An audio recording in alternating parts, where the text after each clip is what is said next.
93,000 म्हणजे जवळपास 68 लाखाचा गांजा पकडला होता. करमाडमध्ये सुद्धा जवळपास 50 लाखाचा गांजा पकडला होता. म्हणजे जवळपास 50 ते 1.5 कोटीच्या आसपास आपण एनडीपीएसची कारवाई केली होती. ही अतिशय मोठी कारवाई या दरम्यान झालेली आहे. त्यानंतर जर क्राईमच्या अनुषंगाने आपण अवैध दारूचे जवळपास आम्ही 2,341 केसेस केले होते. गुटख्याचे 54 केसेस झाल्या होत्या. यात जे वेपन्स आहेत, इलिगल वेपन्स, 43 गुन्हे आपण त्याच्यामध्ये हे केले होते, ज्यामध्ये 7 गावठी कट्टे, 8 काडतूस, 20 तलवारी, 6 कोयते आणि चाकू, भुकरी, इतर असे 8 वेगवेगळे वेपन्स. त्यामुळे 43 आर्म्स ऍक्ट प्रमाणे म्हणजे 325 आणि 425 अनुषंगाने आम्ही गुन्हे दाखल केले होते. अवैध वाळूच्या केसेस सुद्धा जवळपास 100 केसेस, 97 केसेस आम्ही दाखल केल्या, ज्यामध्ये 6,30,00,000चा मुद्देमाल जप्त केलेला आहे. आम्ही दरोडा, चोरी, घरफोडी यामध्ये जे काही आरोपी होते त्यांना तडीपारीची कारवाई सुद्धा अतिशय मोठ्या प्रमाणात जवळपास 77 वेगवेगळ्या गुन्हेगारांना आम्ही तडीपार केलेला आहे. जीवनावश्यक कायद्याच्या अनुषंगाने 11 गुन्हे दाखल करून 2,24,00,000चा मुद्देमाल आहे. त्याचबरोबर चोरी गेलेले जे काही गुन्हे दाखल झाले होते, जवळपास 269 गुन्ह्यातील 5,81,40,000चा मुद्देमाल आम्ही परत केलेला आहे. तर पर्सेंटेज खूप चांगलं, आणि त्यामध्ये जवळपास 640 मोबाईल आहेत. यावेळेस आम्ही एक उपाययोजना आम्ही विशेष करून 2 महत्वाच्या उपाययोजना आम्ही आखलेल्या आहेत. 2 प्रकारचे आर्थिक गुन्ह्यांमध्ये मला असं वाटतं की जर पोलिसांचा रिस्पॉन्स आणि पब्लिकचा रिस्पॉन्स तात्काळ जर झाला तर चांगल्या प्रकारे होतं. एक आपण सायबर फ्रॉडच्या बाबतीमध्ये बरेचदा पाहतो की इलिगल ट्रान्झॅक्शन म्हणजे फ्रॉड्युलंट ट्रान्झॅक्शन पटकन तुमच्या ओटीपी घेऊन या अकाउंटमध्ये जाणार, त्या अकाउंटमध्ये जाणार, आणि तिथून ते जर वेळेवर आपण त्याला रिस्पॉन्स नाही घेतला त्याचा किंवा त्याची कारवाई नाही केली तर ते मल्टिपल अकाउंटमध्ये जम्प होऊन पैसे गायब होऊन जातात.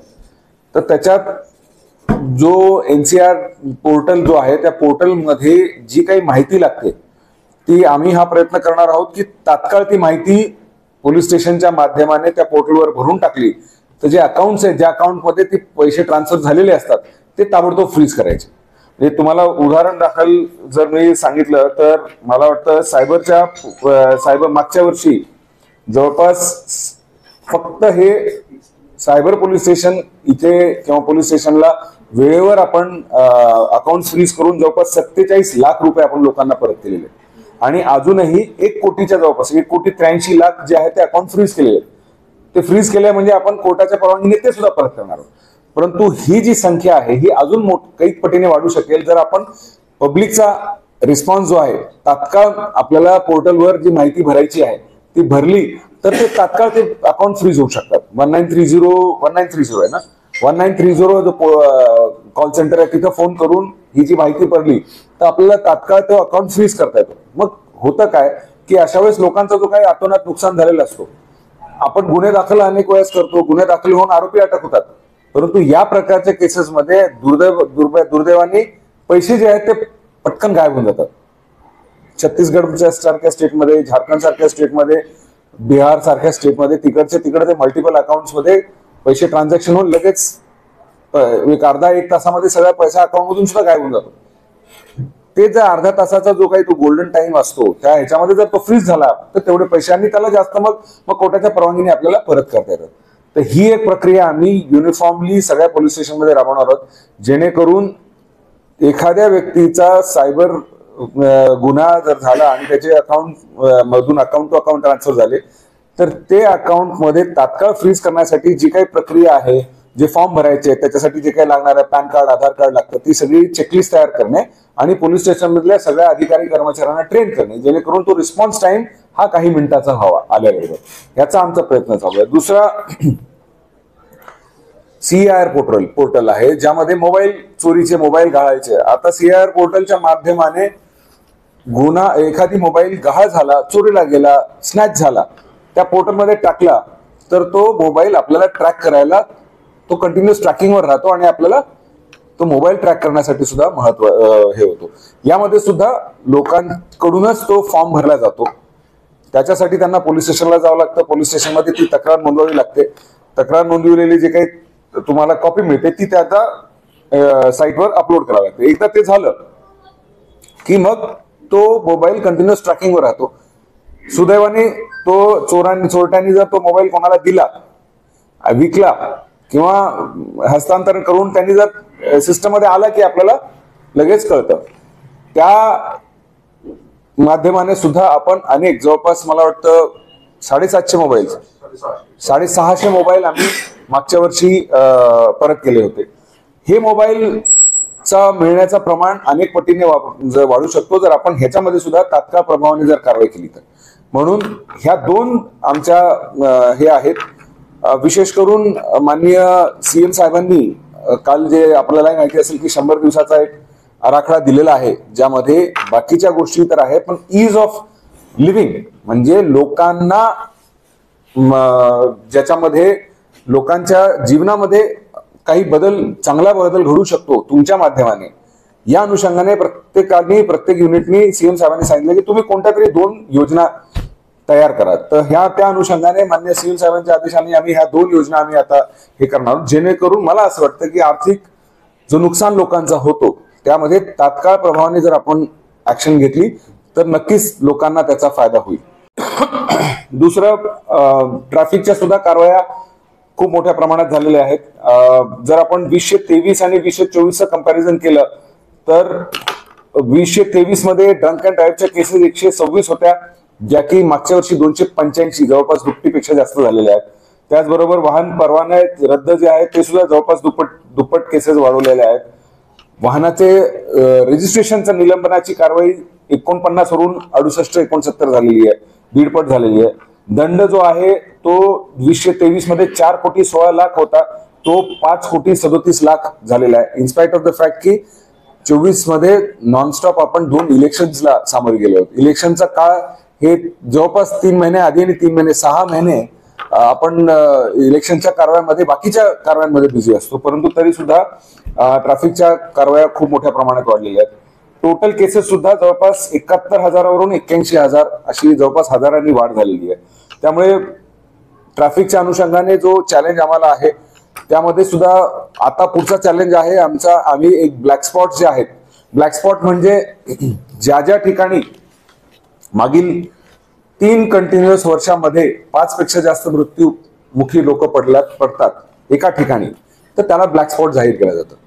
मग एकदा तो ब्लॅक स्पॉट जाहीर केला तर त्याला मग ट्रॅफिक डिपार्टमेंट, PWD, NHAI म्हणजे नॅशनल हायवे अथॉरिटी किंवा MSRTC जे सगळे एजन्सीज आहेत ते एकत्र येऊन तिथं असं काय कारण आहेत त्या ऍक्सिडेंटचे त्याच्यावर कारण मीमांसा होते आणि मग त्याच्यावरून रेमेडियल मेजर्स घेतले जातात.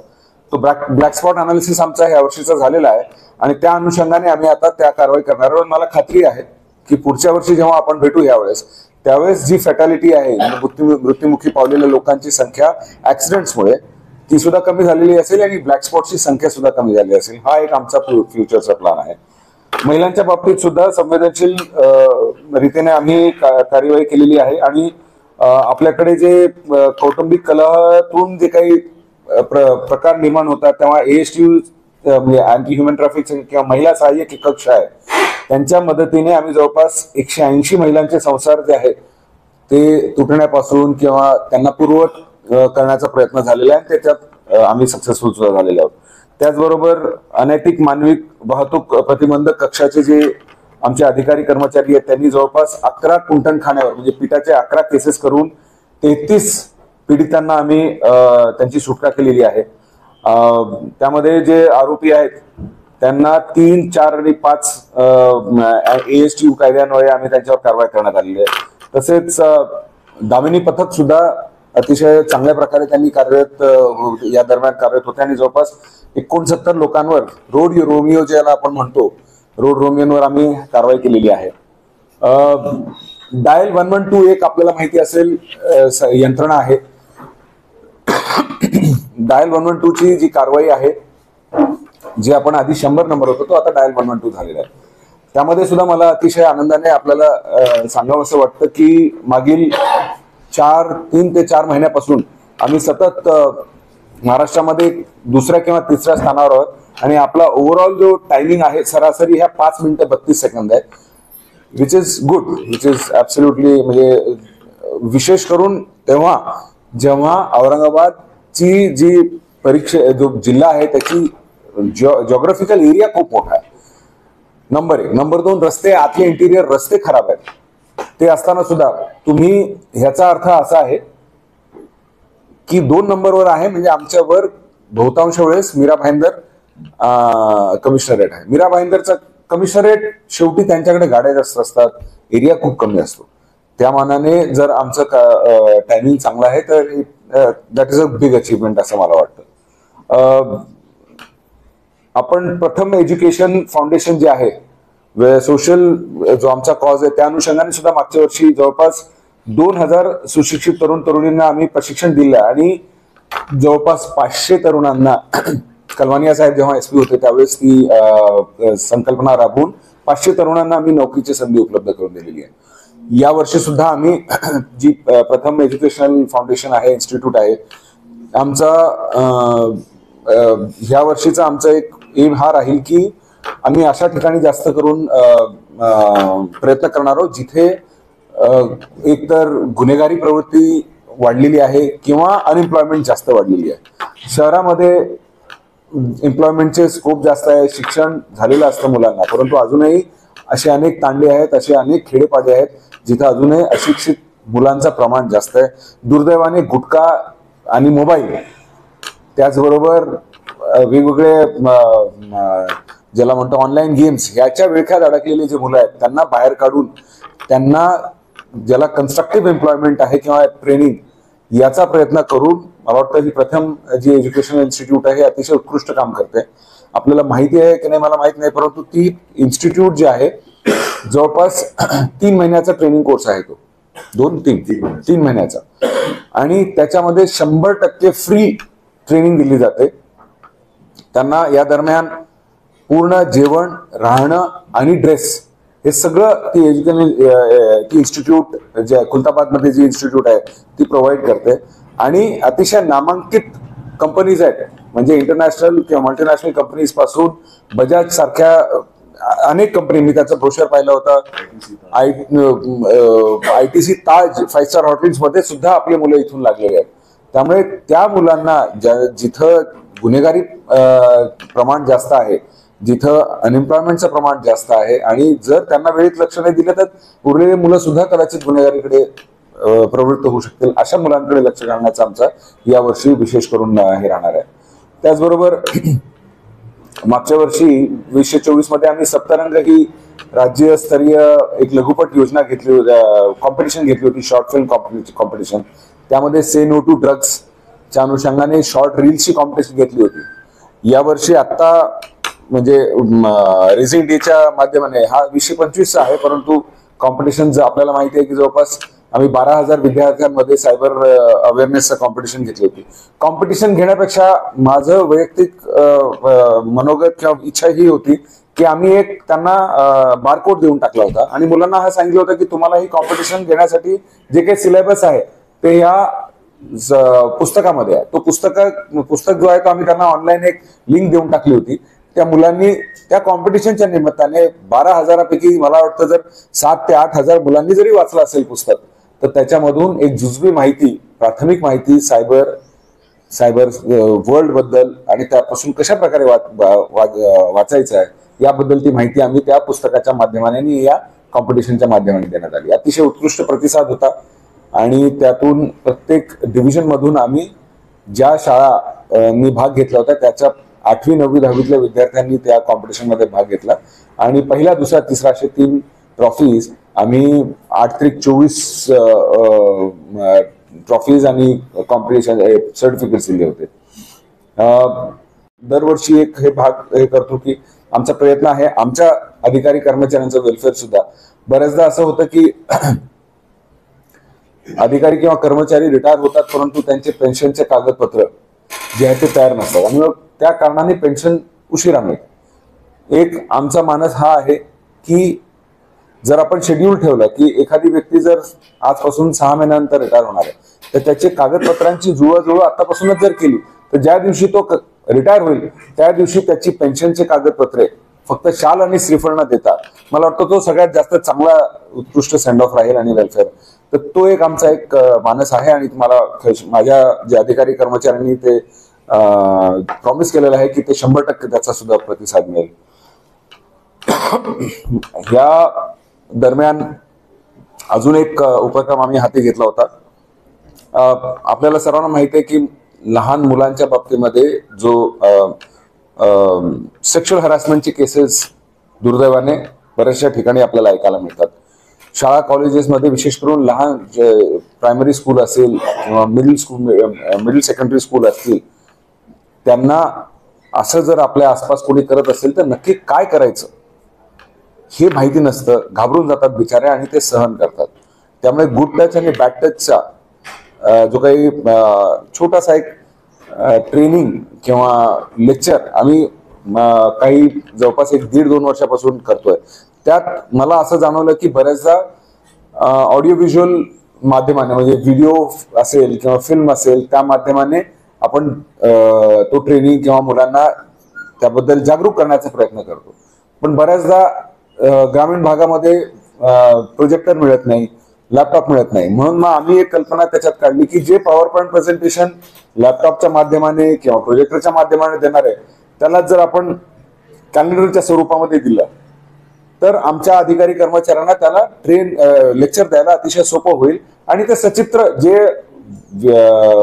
पॉवर पॉईंट प्रेझेंटेशन मध्ये दाखवतो तोच स्लाइड जे आहे ते आपण एका कॅलेंडरच्या स्वरूपात मोठा, जेणेकरून एवढा मोठा क्लास सुद्धा सहज त्याला पाहू शकेल अशा स्वरूपात आम्ही आता जवळपास एक 100-150 कॅलेंडर छापलेले आहेत. आणि सर्व पोलीस स्टेशनमध्ये जे अधिकारी कर्मचारी शाळांमध्ये जाऊन गुड टच बॅड टचच्या बाबतीमध्ये प्रशिक्षण देणार आहेत त्यांना ते दिलेले आहेत, जेणेकरून चांगल्या प्रकारे. अन्यथा होतं काय की हे एक असा टॉपिक आहे ज्याच्याबद्दल आपण सचित्र किंवा व्हिडिओ फिल्मच्या माध्यमाने नाही सांगू शकलो तर कम्युनिकेशन करणं जमत नाही. बऱ्याचदा लहान मुलांना नक्की आपण काय ह्या गोष्टी अशा आहेत जे कसं बोलणार ते समजत नाही, बरोबर आहे की नाही. एखाद्या व्यक्तीला कोणी सेक्शुअली हॅरास करत असेल तर नक्की काय ते शब्दात सांगणं बऱ्याचदा जमत नाही. ते जी अडचण आहे ती कमी करण्यासाठी हा एक आम्ही प्रयत्न केलेला आहे.